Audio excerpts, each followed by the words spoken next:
So my transmission is making weird noises, and it does not engage into a gear when it gets hot, or when it's cold. It drives only for 200 feet maximum, and then it just disengages from the gear. And I'm gonna start up the car and show you what it sounds like. It's got 169,000 miles on it. Check engine light is not on because I erased all the codes. So here's the sound.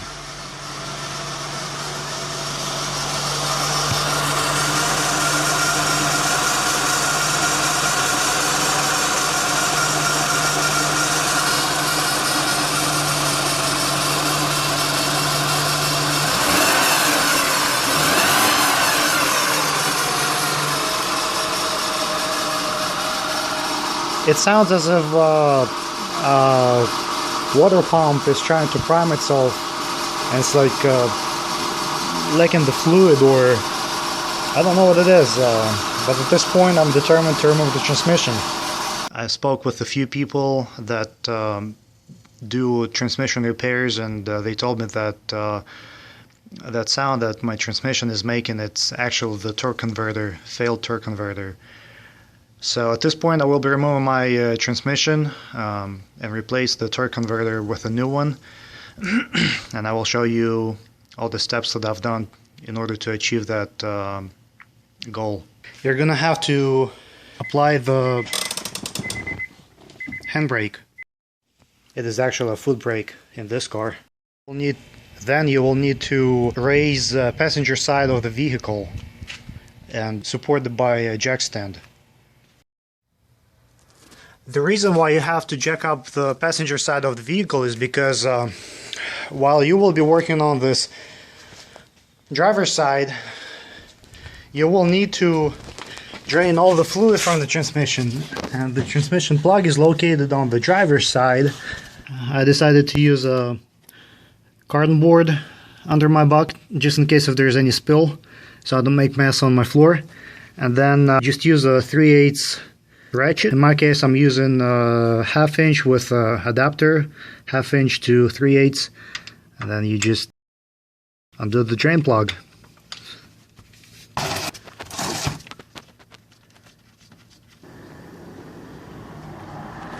Remove the tire.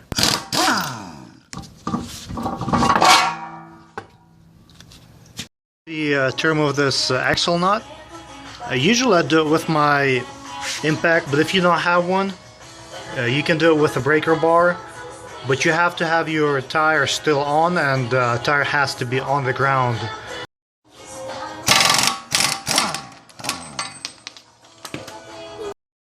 Using a 14mm socket or wrench, unbolt your brake caliper.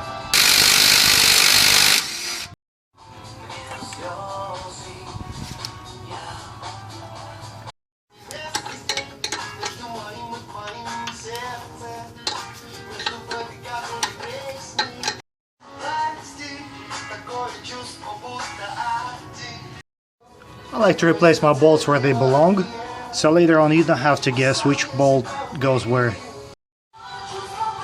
Remove inner fender well.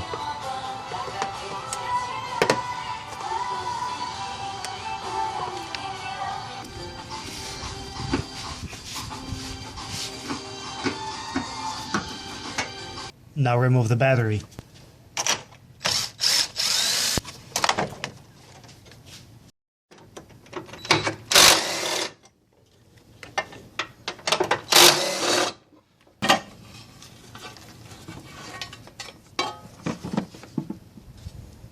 Now remove the engine cover.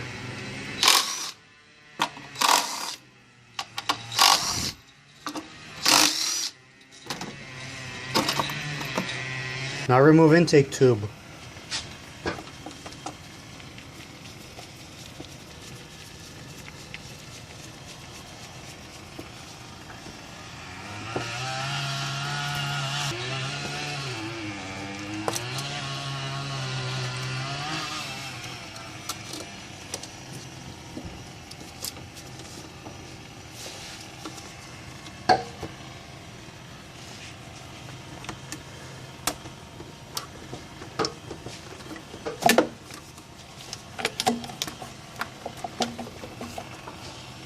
Now remove the starter. 17mm bolt right here. There's another one on the bottom right there.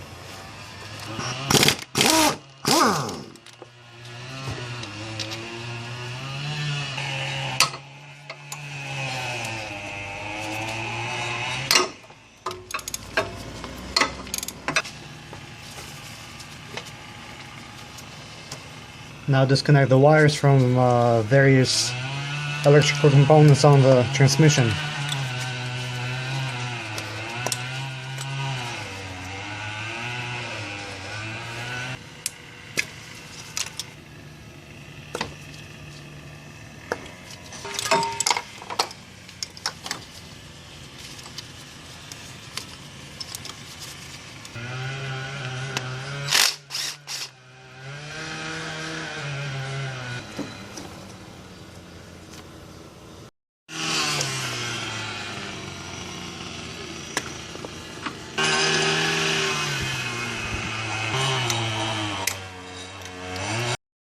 Now remove the ground wire.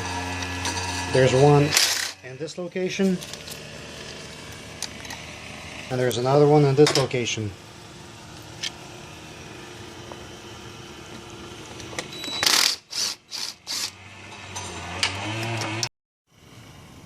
Behind the transmission there's a series of wires running. They are attached to the body of the transmission itself with two 10mm bolts. So you go ahead and undo those as well. And there's the other one.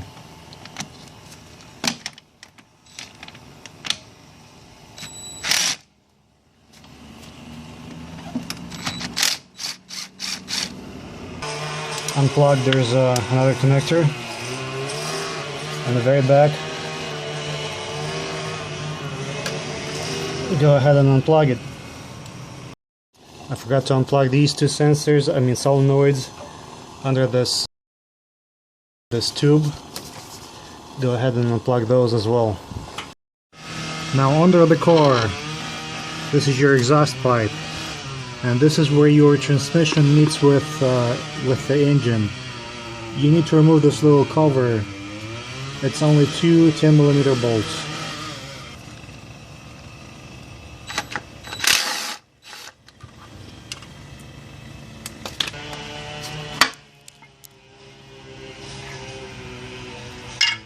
Now inside this cover you'll find a place where flywheel attaches to the torque converter with these bolts. Here's one of them. This is your crankshaft. This is my 19mm wrench. Put it on and then you turn.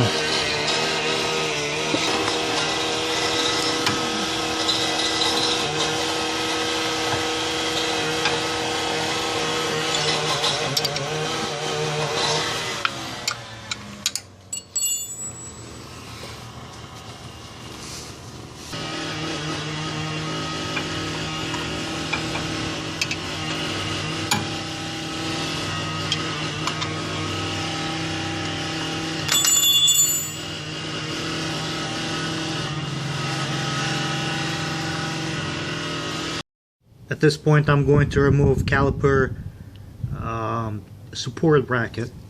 It is two 19mm bolts.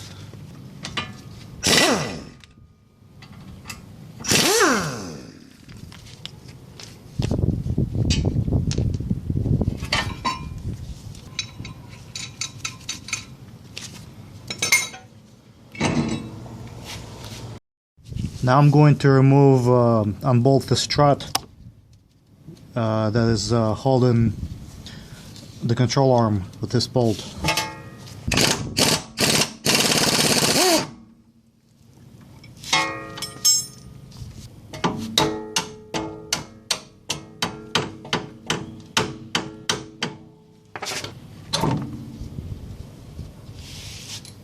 Now go ahead and unbolt the control arm from the subframe.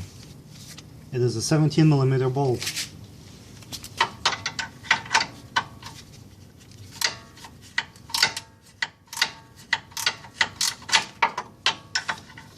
Unfortunately, the bolt is a little bit too long for the space it has, so it doesn't come out. Therefore, I cannot remove the control arm.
Okay, finally I got it.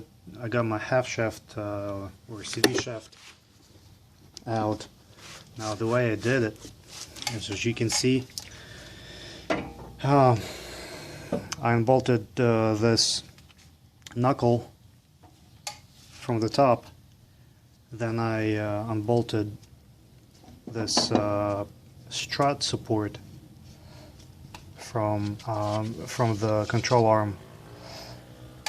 Then I unbolted my steering, and then I was able to pull it out from the knuckle, and from the transmission I had to use just a little pry bar, something like this, and you just pry it from the transmission. Now it is time to remove the front engine mount.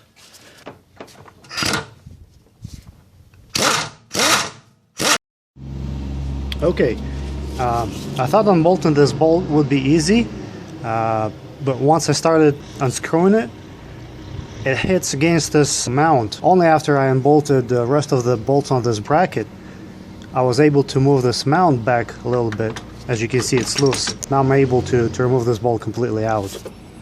After you remove all the bolts from this motor mount and you place it sideways, you will find that there is a vacuum line that goes underneath of that motor mount itself. Grab a set of pliers and just remove that hose.